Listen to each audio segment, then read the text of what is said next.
Hello everyone, I am Zani and welcome to my channel Zani Study Instruments. Before starting this video, I request you to subscribe my channel and press the bell icon as well to get notification of my new videos. The viewers who have subscribed to my channel are requested to watch the video till end so that you can understand the full topic. If the video looks good, do what you like, and if you don't understand, let me know in the comment box. If you need another topic, please tell me by commenting. You will get the same topic in the next video. Now start the topic figure of speech, any device of figurative language. अलामती ज़बान का कोई भी आला ranging from expression of the imagination to deviation from ordinary usage for the sake of ornament. ज़ेवर की खातिर किसी भी एहसासात या ख़यालात के लिए ज़ेवर की खातिर आम तौर पर इस्तेमाल किए जाते हैं. First of all, alliteration, a figure of speech in which consonants, especially at the beginning of words or stressed syllables, are repeated.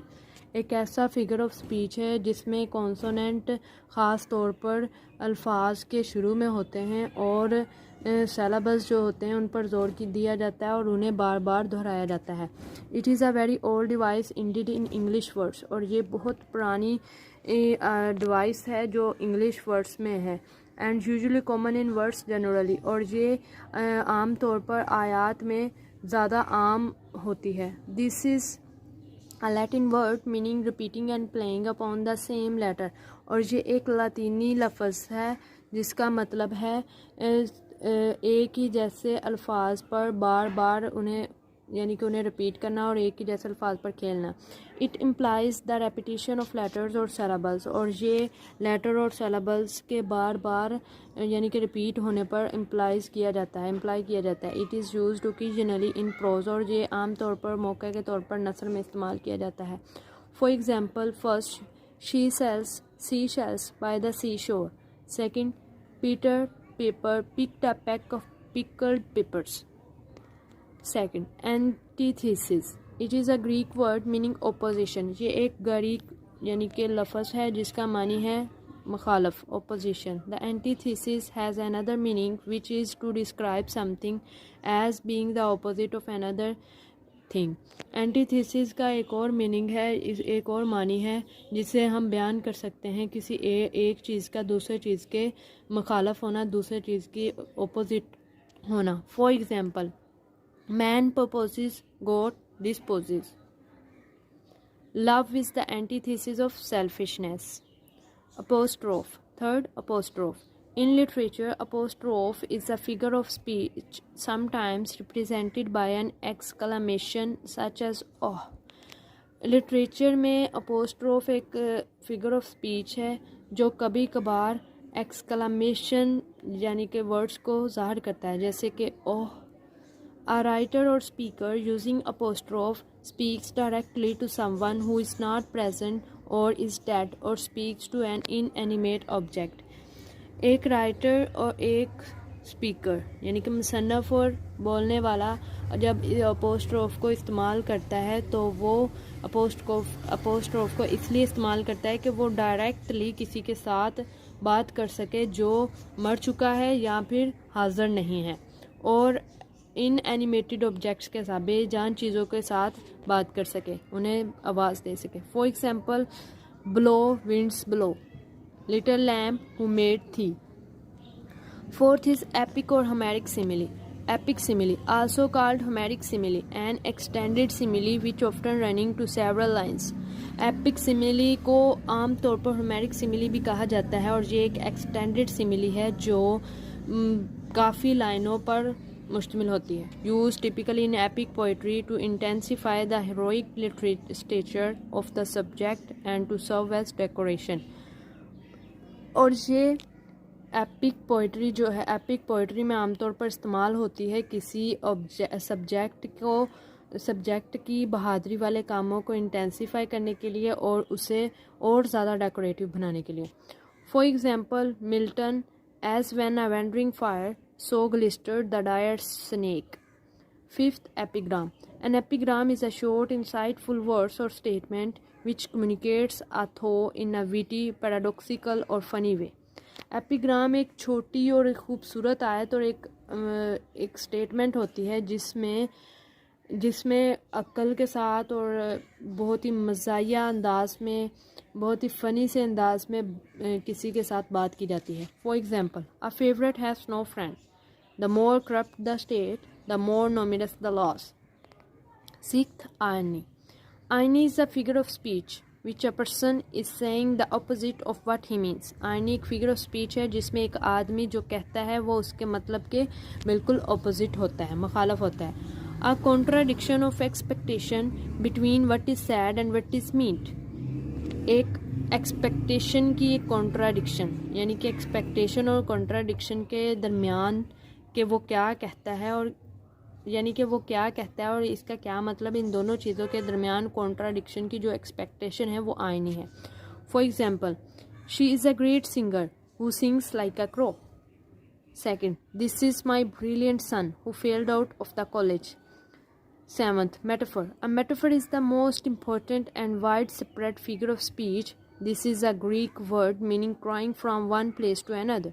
Metaphor बहुत ही अहम और बहुत ही ज़्यादा फैला हुआ फिगर ऑफ स्पीच है जो ग्रीक ज़बान का लफ्ज़ crying from one place to another, यानी कि एक जगह से उठाना और दूसरी जगह पर, एक जगह से दूसरी जगह पर रख देना. It may also be called an implied simile और a comparison which remains hidden.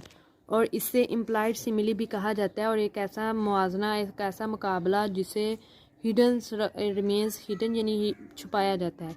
It is a basic figure in poetry और ये शायरी में एक आम फिगर ऑफ स्पीच है. It is a figure of speech in which one thing is described in terms of another. ये एक ऐसा figure of speech है जिसमें एक चीज़ दूसरे की यानी कि दूसरे के मुताबिक या मतवाजन इस्तेमाल की जाती है, दूसरे के मुकाबले में बयान की जाती है. For example, she is rose. Second, his line. 8, onomatopoeia. It is a word that sound like its meaning. ये ऐसा लफ्ज़ है जिसकी आवाज़ इसके मानी जैसी होती है. It can also be described as the use of word which imitates a sound. और ये इसलिए भी बयान किया जाता है किसी लफ्ज़ की, एक लफ्ज़ के लिए, ये एक ऐसे लफ्ज़ के लिए भी इस्तेमाल किया जाता है जिसकी साउंड उससे मैच करती हो. For example, crunch.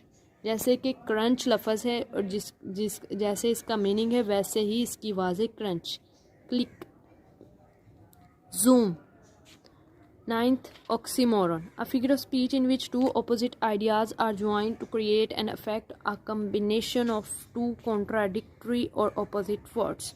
एक ऐसा फिगर ऑफ स्पीच जिसमें दो अपोजिट आइडियाज़ को एक असरात एक अफेक्ट पैदा करने के लिए जोड़ा जाता है.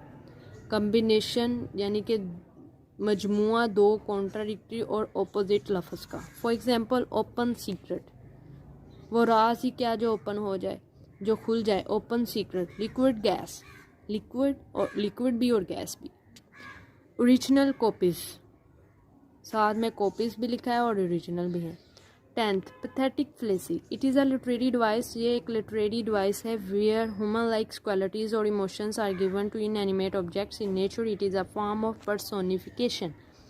ये एक लिटरेरी डिवाइस है जिसमें इंसानों जैसी सिफ़ात और एहसासात बेजान चीज़ों को फितरत में बेजान चीज़ों को दी जाती हैं. और ये पर्सोनिफिकेशन की एक किस्म है, यानी कि पर्सोनिफिकेशन में भी यही है. For example, angry clouds, sad flowers, confused thoughts. 11th, personification. Giving human traits or characteristics to something that isn't human.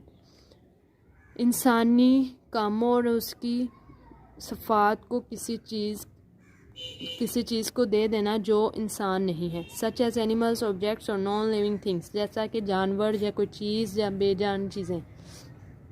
When a writer uses personification, he or she gives characteristic of a person to an animal, thing or object. जब एक writer personification को use करता है, वो जो भी इसे use करता है वो इंसानी सिफ़ात को किसी जानवर या किसी चीज़ को या किसी चीज़ को देता है. For example, the tree shook its branches angrily. The paper was dancing through the air. The wind whispered. 14th, simile. A simile is an explicit comparison between two different things, action or feelings using the words as or like.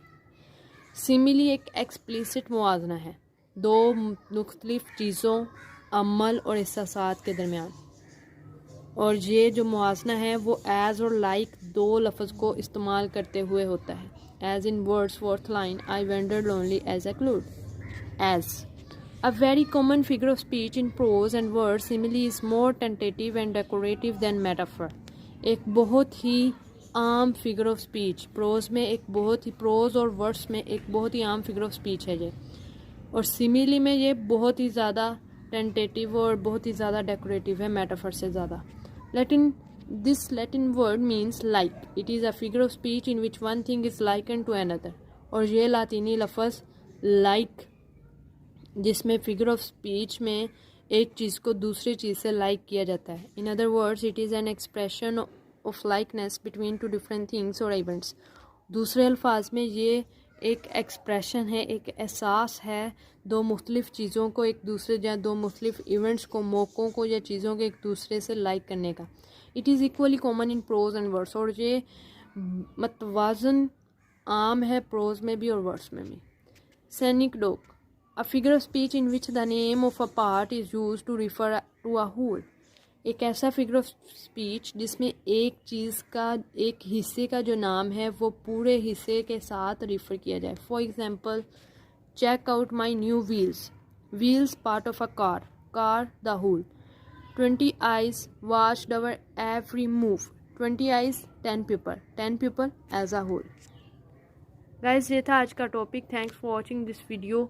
Figure of speech in literature, history of English literature. And किसी और topic की ज़रूरत हो तो आप मुझे comments box में बता सकते हैं. अल्लाह हाफिज़.